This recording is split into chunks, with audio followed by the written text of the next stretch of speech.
Olá, eu sou Alexandra Makovski e está começando agora o Direto ao Ponto. Hoje eu apresento para vocês uma entrevista com o músico e produtor musical Betão Aguiar, que comanda um projeto maravilhoso chamado Mestres Navegantes. Com este projeto, Betão e sua equipe saem viajando pelo Brasil e registrando festas e cantorias populares. Hoje eu apresento também na série especial sobre viagens, Alexandra pelo Mundo, a deslumbrante cidade de Istambul. Vamos começar agora falando sobre a riquíssima cultura popular brasileira com Betão Aguiar.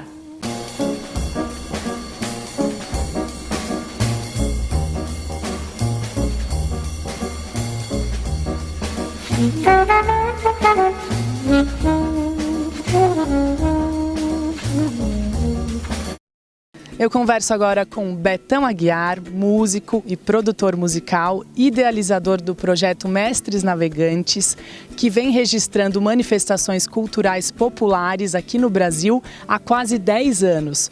Manifestações como o jongo, a festa de reis, o carimbó, festa do divino. Então, assim, muita coisa bacana desse nosso Brasilzão. Tudo bem, Beto? Tudo bom, querido. E você? Prazer. Prazer. Estou muito feliz de estar aqui com o Beto, com o Betão. Ele, além de fazer esse trabalho de registro, né, das manifestações culturais, ele é baixista e já tocou ou ainda toca com grandes nomes, né, da música brasileira, como Arnaldo Antunes, Carlinhos Brown, Marisa Monte. Já tocou com Ivete Sangalo, Caetano, Gil, toda essa turma excelente. E nasceu respirando música, né? É filho do Paulinho Boca de Cantor, que é um dos vocalistas do Novos Baianos. Ama música e ama pesquisar música. E desse amor nasceu o projeto Mestres Navegantes. Queria que você contasse pra gente como surgiu essa ideia.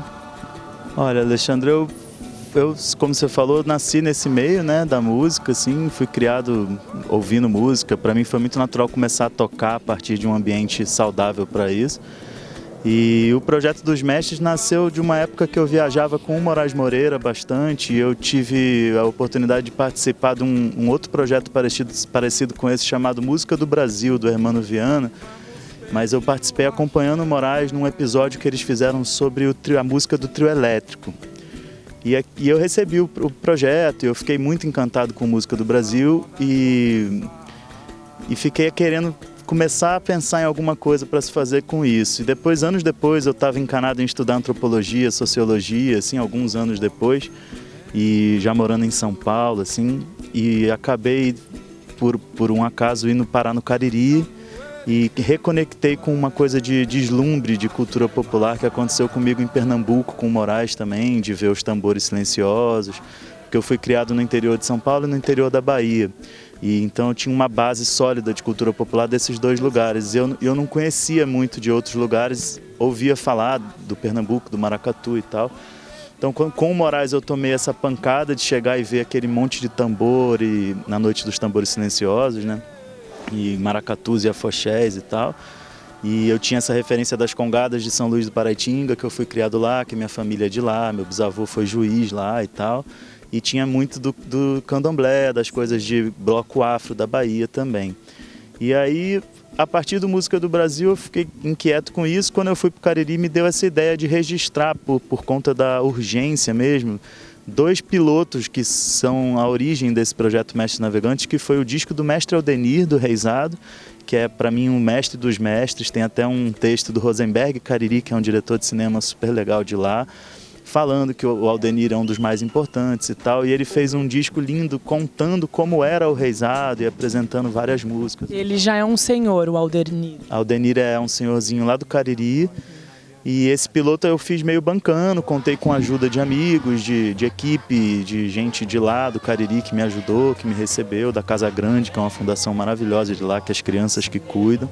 Um projeto super colaborativo, assim. Totalmente. E aí, a partir disso, é que eu desenvolvi um projeto de lei, aprovei em lei, fui atrás de patrocínio para fazer a primeira edição do Mestres, né? Isso já foi, sei lá, 2008 para 2009 que eu comecei a escrever, aprovar e conseguir arrumar patrocínio, que a gente fechou uma parceria saudável com a Natura, que até hoje está dando super certo. Legal.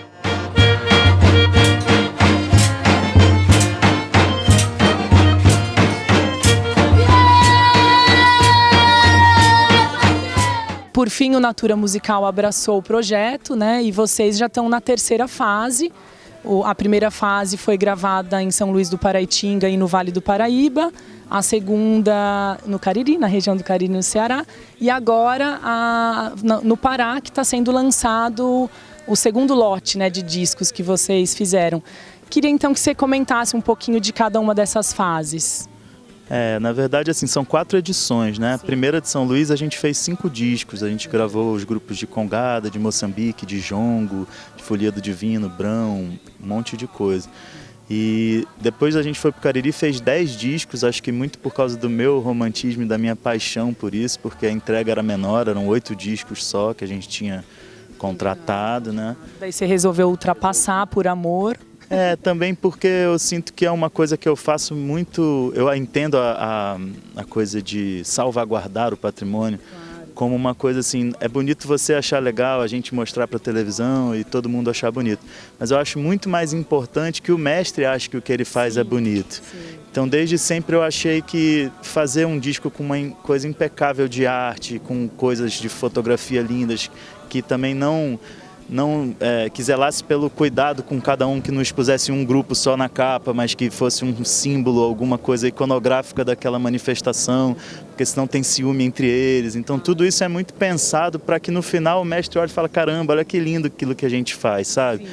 E claro que isso não é meu papel muito com o projeto, né? Mas no Cariri eram para ter gravado 20 e poucos mestres, eu gravei 53. Porque não dava para excluir. Sim. E também porque eram coisas maravilhosas, né? E aí a terceira e a quarta edição do Pará, a gente precisou dividir em 2, muito porque o Pará é um estado muito grande, muito gigantesco, e é muito difícil tanto pela coisa financeira, o tal do famoso custo amazônico que falam tanto, né? Porque é isso, você está com uma equipe inteira viajando, tem um dia que é só a locomoção de um lugar para o outro, é balsa, é estrada. E locomoções difíceis, né? E o timing não é fácil, você nunca sabe que horas que sai a balsa do outro riozinho que você vai passar, sabe? E aí tem lá córrego, não sei do que, você vê um puta rio do tamanho do Tietê largo, e é um córrego. Aí quando você chega num rio é que você vê o que é um rio de verdade. É aquele rio que é mar, né? O rio Tapajós, que foi onde a gente foi gravar. Então no Pará a gente dividiu em 2 anos, mas são 2 edições diferentes, né? Que a gente fez primeiro a região da Ilha de Marajó e do Salgado Paraense, que são 2 focos grandes de carimbó e de boi-bumbá. Então a gente fez um recorte mais em cima das manifestações mesmo, resultando um CD de carimbó e um CD de boi-bumbá.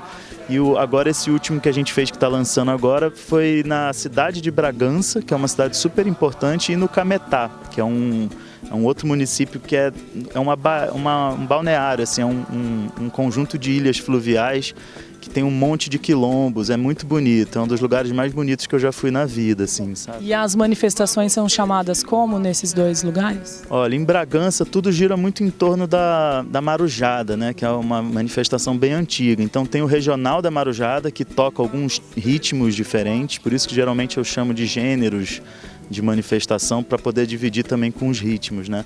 Então o Regional toca mazurca, shot, contradança, retumbão, chorado, que são ritmos bem de lá, assim.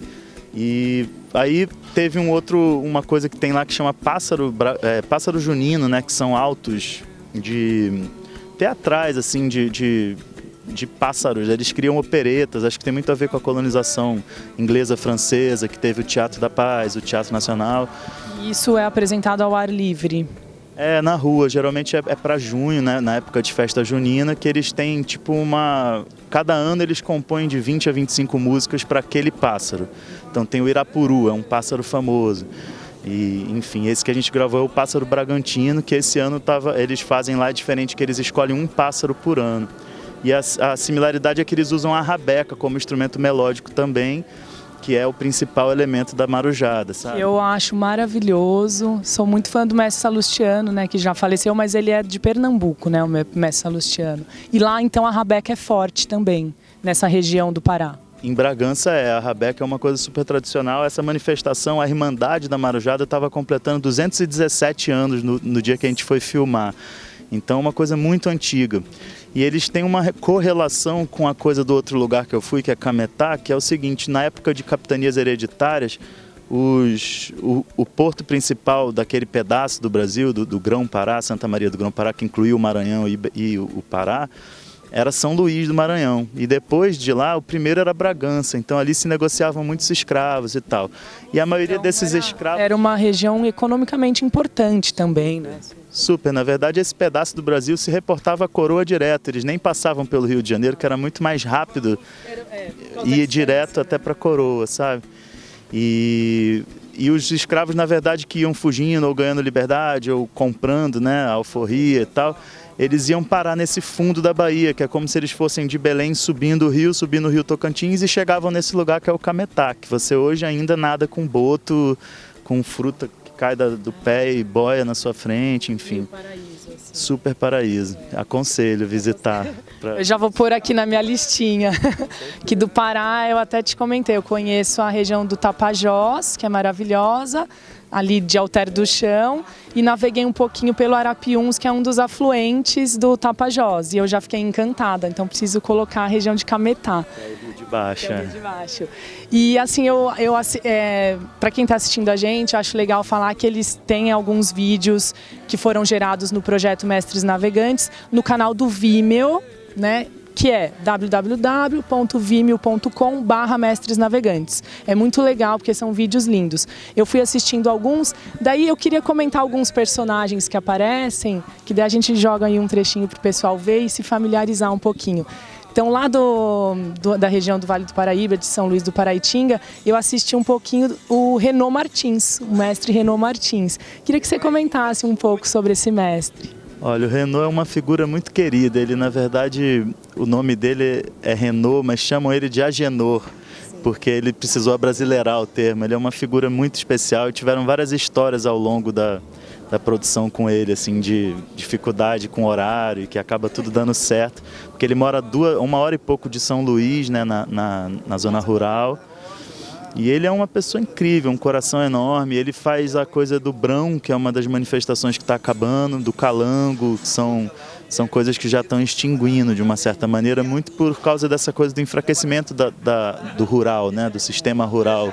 Os grandes produtores estão assumindo muito, os pequenos estão tendo dificuldade. Porque o brão acho legal, porque eu nunca tinha ouvido falar especificamente do brão, daí eu fui pesquisar. Ele é cantado por trabalhador rural, normalmente em duplas, quando eles estão limpando a roça, né? E como está diminuindo o número de trabalhadores rurais, acaba diminuindo o número dessa manifestação cultural também, né? E mesmo uma coisa de maquinário, né? Que antigamente quem roçava era no penado, né? Que eles chamam. Que é aquela foice, né? Hoje em dia é roçadeira, né? Com a gasolina o cara vai lá, um sozinho faz tudo. Mas são cantos de trabalho feitos em mutirão. Alguém faz, mulheres ficam fazendo uma comida maravilhosa, não sei o quê, bem machista, né? Já que tá na moda. Mas tinha a sua beleza, né? Mas a coisa mais bonita que eu acho do brão são as metáforas que eles usam para... Porque primeiro cada dupla sauda o dono da casa, sauda os companheiros e tal. Depois alguém inclui uma charada. Tipo, no dia que a gente filmou, eles estavam falando do freguês que ia no bar e que ia embora e não pagava, e que bebia muito, uma água doce, e andava de ré. E a gente ficou achando que era a gente, né? Aquela equipe que chegou ali, que não consumiu nada. Mas não, eram os beija-flores do bar, sabe? Então tem sempre uma conotação metafórica, assim, que mostra muito a riqueza do simples brasileiro, né? E o mestre Renaud é um dos principais ali da região no brão. Ele é um dos poucos que ainda sustenta. Tem o Robertinho também da Ponte Nova, que está no vídeo também, e do Calango também, e da Folia de Reis. Mas, além de tudo, ele é o cara principal da cavalhada do município de São Luís, que é uma manifestação que essa cavalhada tem mais de 100 anos também, 150 anos. Em que época do ano que ela acontece? Ela acontece na Festa do Divino de São Luís, na festa de Catuçaba, do padroeiro de lá, e algumas festas que tem pelo Vale que convidam para eles se apresentarem, que é muito legal, que é a coisa bem do mouro e do católico, né? Da briga dos dois, de roubar a princesa e tal. Olha, preocupado com o freguês que bebe e vai embora.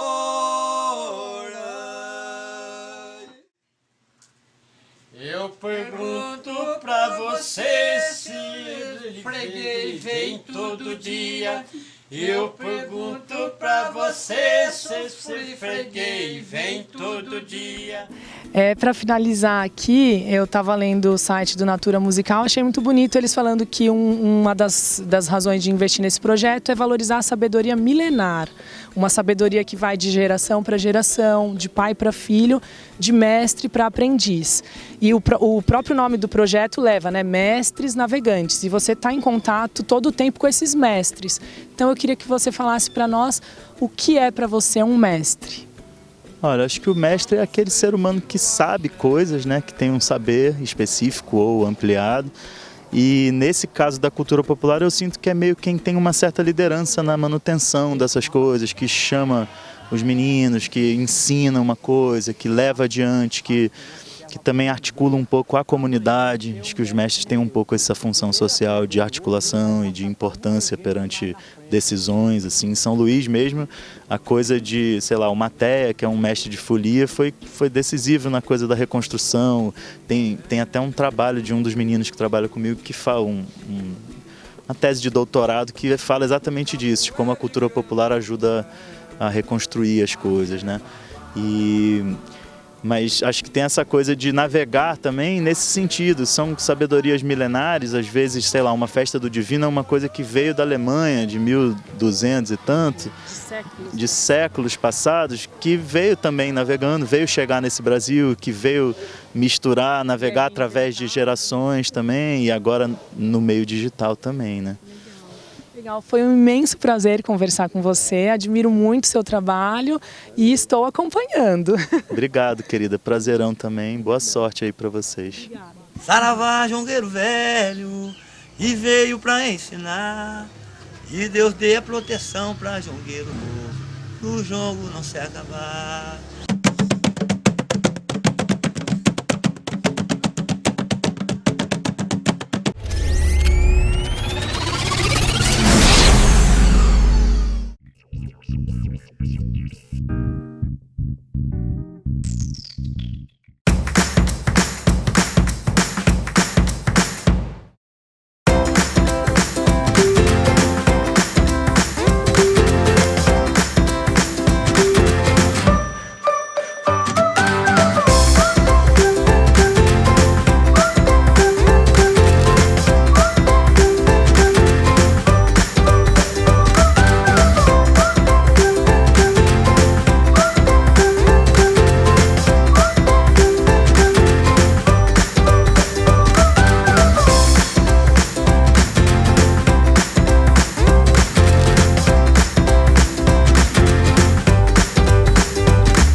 Hoje, nas próximas semanas, eu vou mostrar para vocês, dentro da série especial sobre viagens Alexandra pelo mundo, a beleza da Turquia. Vamos começar por Istambul, cidade de 15 milhões de habitantes, que é a quarta maior do mundo. Vamos conhecer esta cidade única, dividida em 2 continentes, uma mistura fascinante de culturas e tradições. Istambul, a cidade que tem parte de seu território na Europa e parte na Ásia. Como nenhuma outra cidade do mundo, Istambul simboliza a união do Ocidente com o Oriente. Uma das melhores maneiras de se começar conhecendo Istambul é visitando a Mesquita Azul.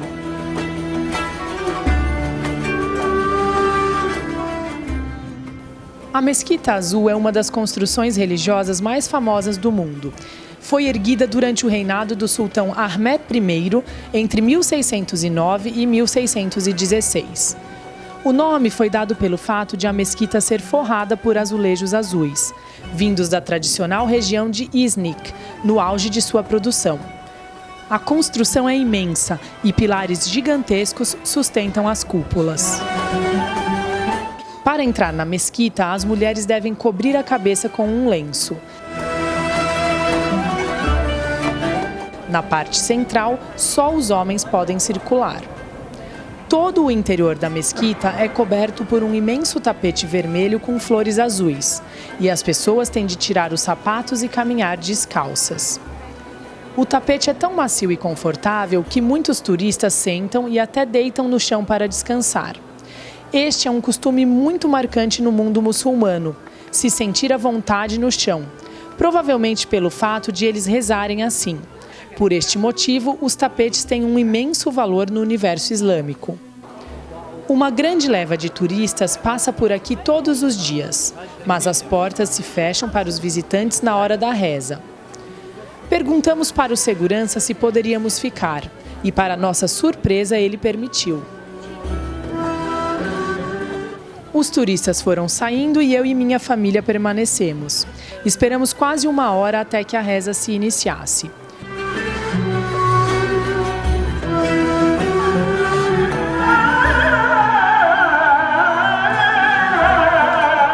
Todos os dias antes que comece, os alto-falantes colados nos minaretes, aquelas torres bem altas e finas do lado de fora, convocam a população para o momento sagrado. Na hora da prece, uma massa de homens virados para a Meca escuta as palavras que mandam ao Alcorão e se ajoelha várias vezes para agradecer a vida e tudo o que devemos sempre agradecer.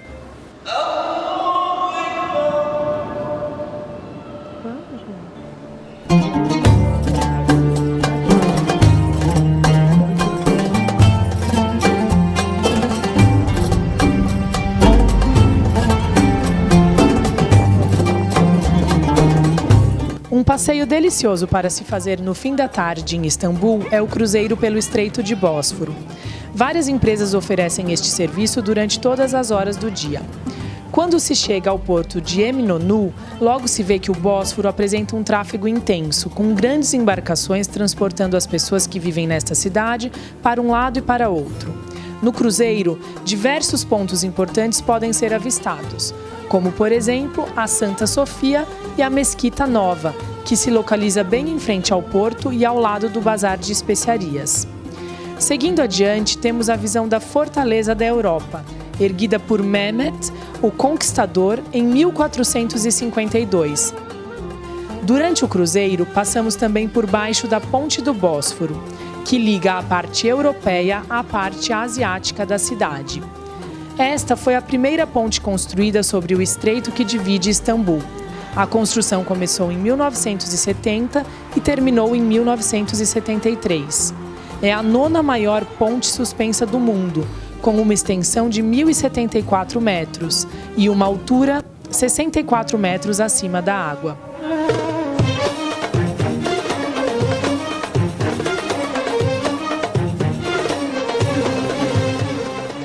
Nas margens do Bósforo estão as grandes mansões dos cidadãos mais abastados de Istambul. Elas são chamadas de ialis e servem de residência de verão.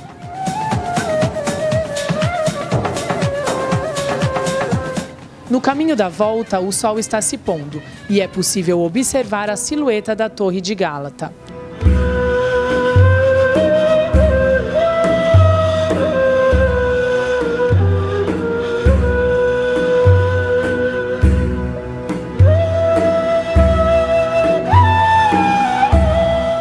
Estamos de volta ao porto de Eminonu, com a Mesquita Nova ao fundo, uma construção com aproximadamente 500 anos de existência. Istambul é uma ótima opção para quem quer começar a fazer roteiros mais exóticos.